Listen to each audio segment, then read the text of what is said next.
What's up, everybody? Welcome back to another episode of the Ecommerce Influence Podcast. My name is Austin Bronner. And I'm Andrew Foxwell. And I tell you, man, I'm really loving the feedback that we've had from the Profit series thus far. Really fun to hear from people and how it's impacting how they're thinking about things already. Yeah, man. So am I. I'm excited. This is one of the things I am most excited about talking about. I love getting into kind of the nitty-gritty details of how to think about business from a strategy perspective. In episode 1 and episode 2 of the Profit series, if you guys haven't listened to those, we were kind of talking about a roadmap for a more profitable business and a more fulfilling business. And then we talked about increasing average order value and what that can do for your business with a bunch of different tactics.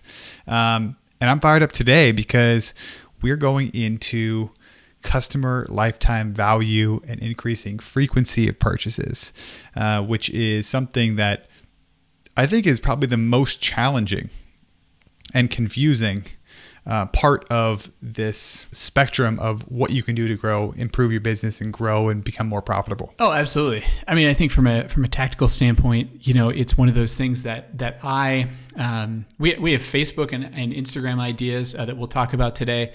But I think really you have a good understanding of fundamentally how you look at a business holistically. And it harkens back to the podcast that we did with Peter Fader. Give us an overview, or give me an overview too, of like, how do you start thinking about how to increase lifetime value? How do you go about this in the right way? Sure. Yeah. And this is where I think this is the most challenging thing to work on in your business, because it starts with kind of a bigger like strategy picture. And that is trying to figure out and trying to decide and deciding if you're going to run a customer-centric or a product-centric business. And if this is all new to you, right, I would recommend going back and listening to the episode. We've done 2 episodes with Dr. Peter Fader, who's a professor of marketing at Wharton. And he's written a couple books about this, customer centricity. And basically the decision is, are you going to, I'm going to read the definition here because it's quite interesting. So customer centricity is a strategy that aligns the development and delivery of a company's products and services with the current and future needs of its highest valued customers in order to maximize these customers' long-term financial value to the firm. Or if you simplify that down, it's you're building a business around your best customers and you're fulfilling their needs. That's a customer-centric business. And you can think about Amazon is famously known as like the world's most customer-centric business. That's what they want to be. Casinos are famously customer-centric. They're building a lot of their stuff around their whales, their best customers.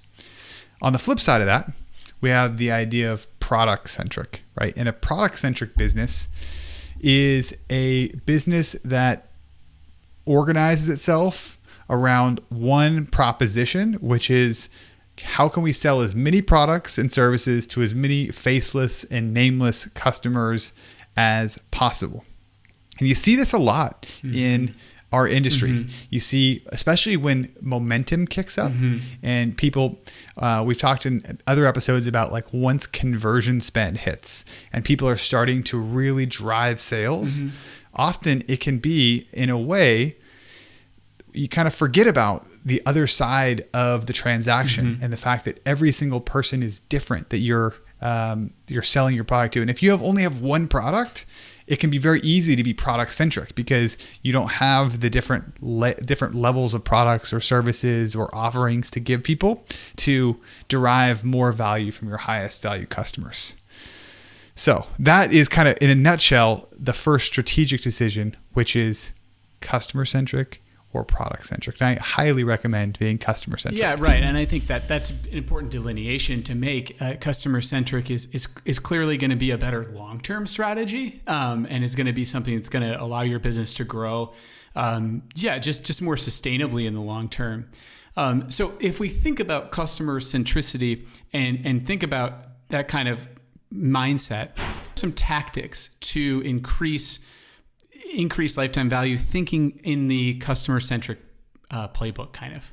Sure. So I think one of the reasons why this is the most challenging is because it all starts with customer acquisition and acquiring better customers. That's where you've got the best lever, right? The best lever is actually going upstream and figuring out where your best customers are coming from and acquiring more of those best customers. Because once they become customers, it's very hard to turn a bad customer, right, or a low value customer into a good customer. It just doesn't work that way.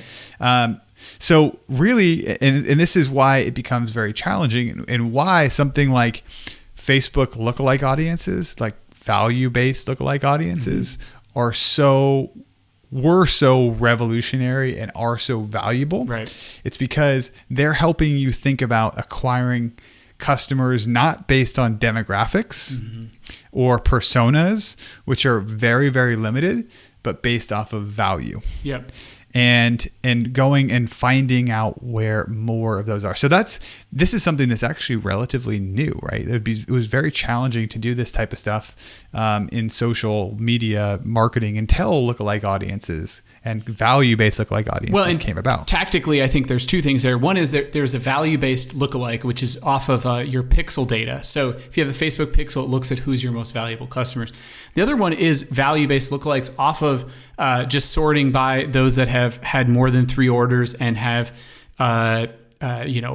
ordered a certain amount of dollar of product over a certain time period, and you take those and create a lookalike from them from Shopify, and it's just a static lookalike. Yep. So there's 2 versions of value-based lookalikes that are really valuable, or that work well, frankly. And it's something that if you start to actually tactically get into that a little bit more, looking at something like at this point, kind of like a 3% lookalike of those or a 7% lookalike of those.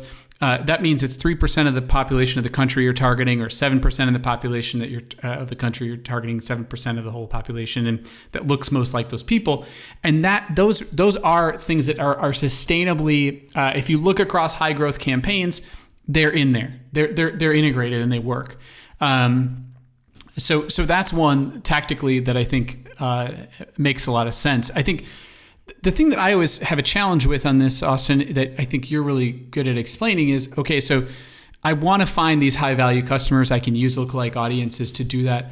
Once they become a high value customer, really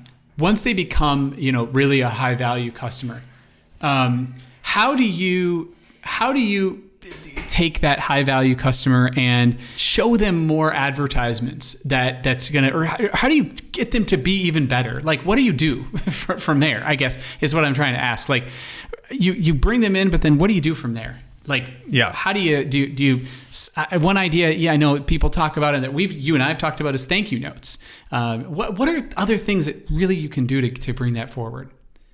Well, I think from more of a stepping back and more of a strategic point of view, when you think about making the decision to focus on acquiring high value customers and running your business around as customer-centric, then you have to start thinking about more than just marketing tactics.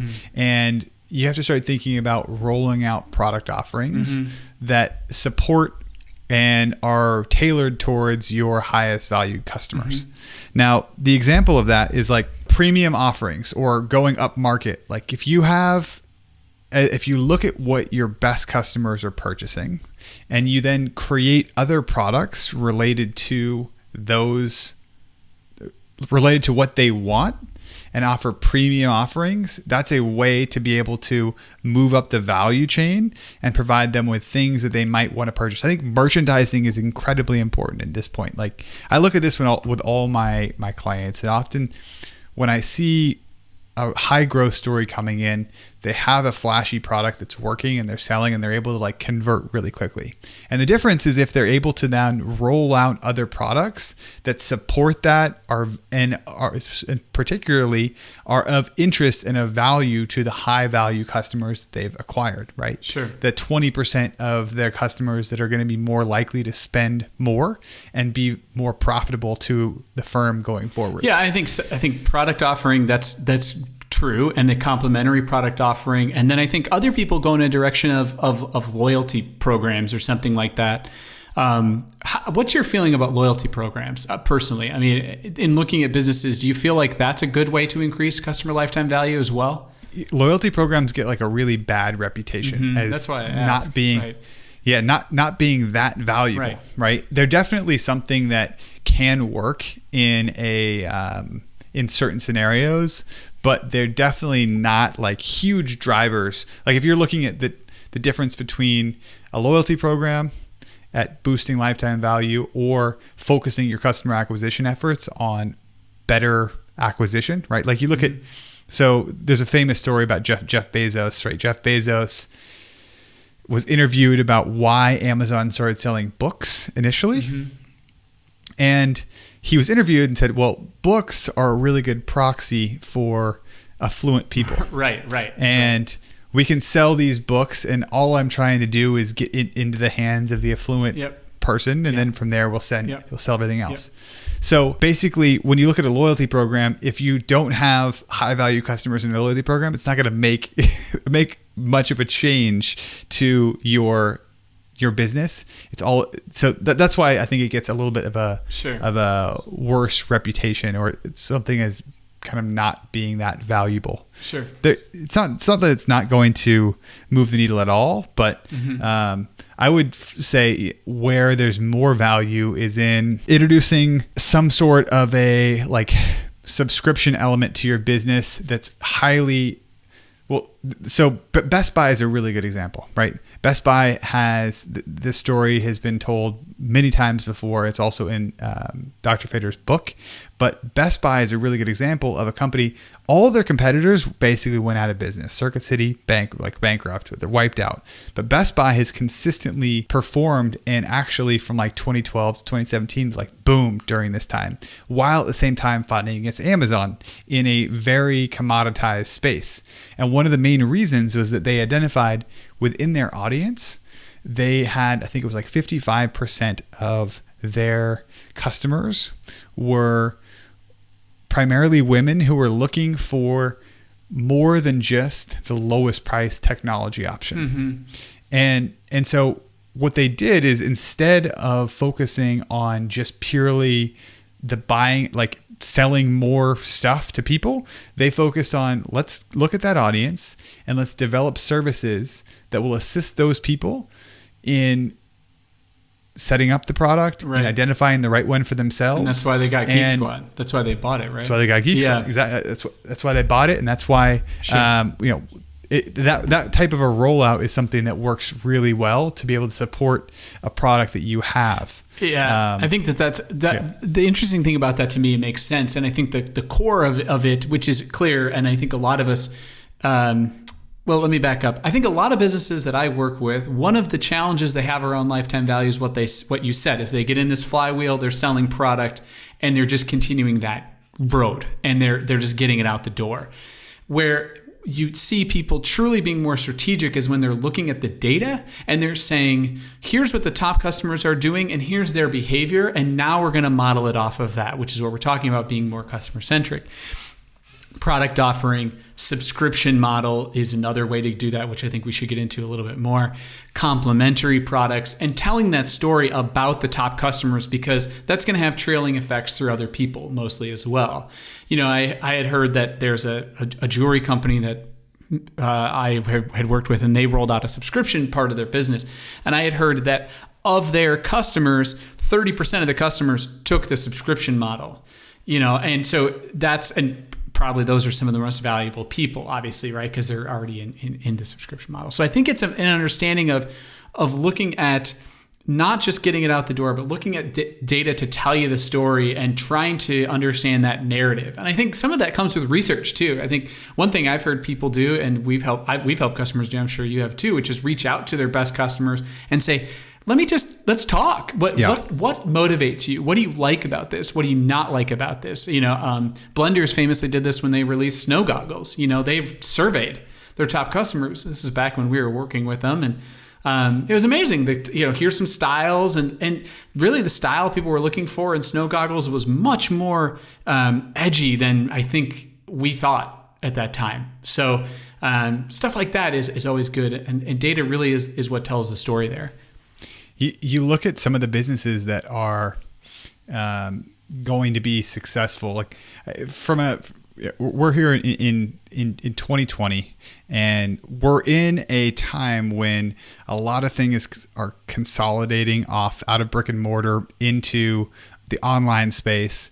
Amazon is a absolute juggernaut. Mm-hmm. And when you're building your business and you're thinking about ways that you're going to compete in the future and ways you're going to be successful as you move forward, mm-hmm. it's really, really, really hard to compete unless you decide to be customer-centric, right? And you decide to start rolling out some of these things because when if you're competing with the commodity, right? Yeah. Everybody can go and search for the cheapest price and purchase it. But that's really where I think for this sort of thing, besides like some basic tactics, it's all about customer acquisition. It's all about finding, there's a couple things that you can think about too within your own business. Often referrals are going to be your highest value customers. Yeah. So, because why does that happen? Well, the people that are going to be referring are the ones that are typically your best customers. Right. They're the ones that are happiest, and they're going to refer other people that are like them, who know, like, and trust them. Right. So that's just a strategy to acquire more of your best customers. That's kind of how I would. How do you go about a true referral strategy? I mean, the way that we've done it before with ads is we'll say we'll launch an ad to the best customers with some sort of referral landing page that these people say, hey, share this code with your friends, right? And it's like family 20 or something like that. That's one simple strategy we've done. I know that there's others that are much more complex in terms of referral, like each person that's a really big VIP customers, they get their own codes and stuff like that. Campus ambassador programs, things like that. Like, how do you build this properly to increase referrals to then increase lifetime value? Sure. I mean, I think it first comes down to, is your company and your product a referable product? Right. This is where I get very frustrated around tactics, because tactics are only as good as the fit that they have with your business. Right? If you run a spy equipment company, a referral program is not going to be successful. No, it's not. Tell you that right It's now. going to be a little awkward, frankly. It's going to be very, very, very awkward.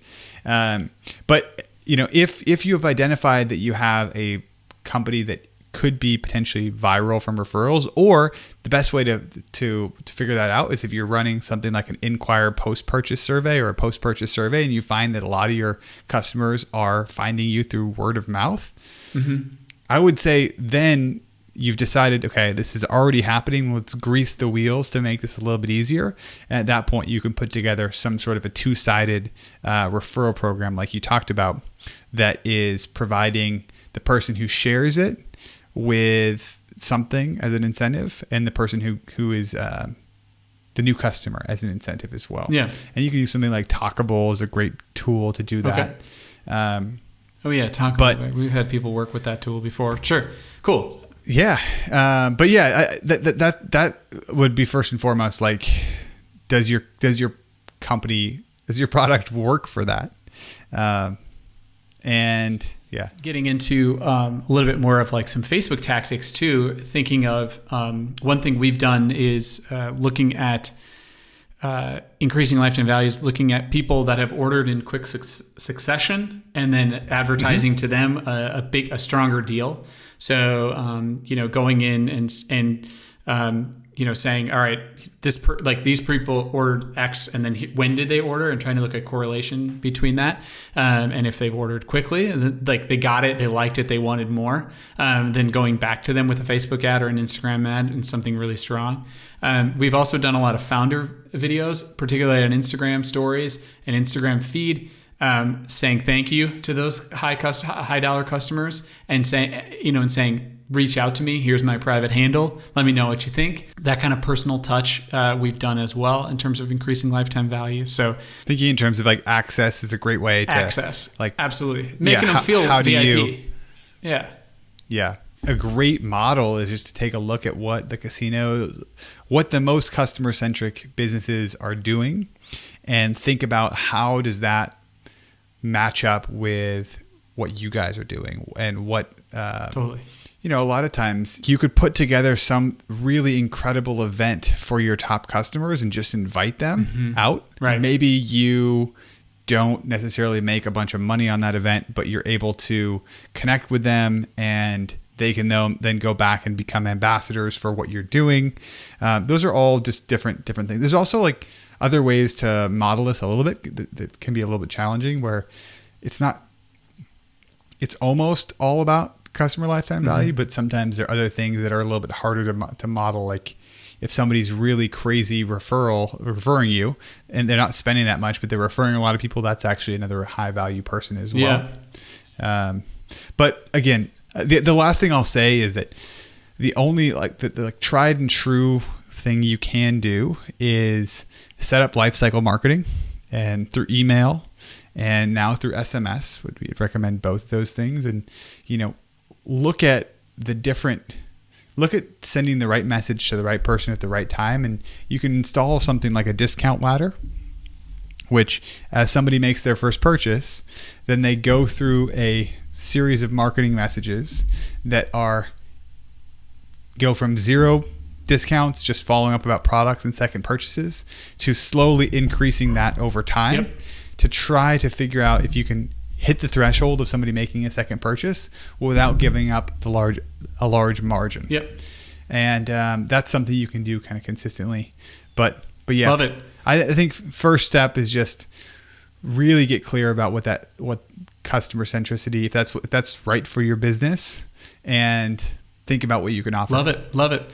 Well, Austin, I think this has been super helpful, man. I really appreciate it, and I look forward to hopefully having this help people out. And if you have questions or other things that you think are good in terms of increasing customer lifetime value, we'd love to hear it. And if you are interested in the book, the book is by Dr. Peter Fader. I think it's called The Customer Centricity Playbook. I'll put it in the show notes. Go to ecommerceinfluence.com. Talk to you guys later on the next episode, which is going to be part 4 of not the next one, but you know what I mean, on part 4 of the Profit Summit or Profit series. I'll talk to you guys later.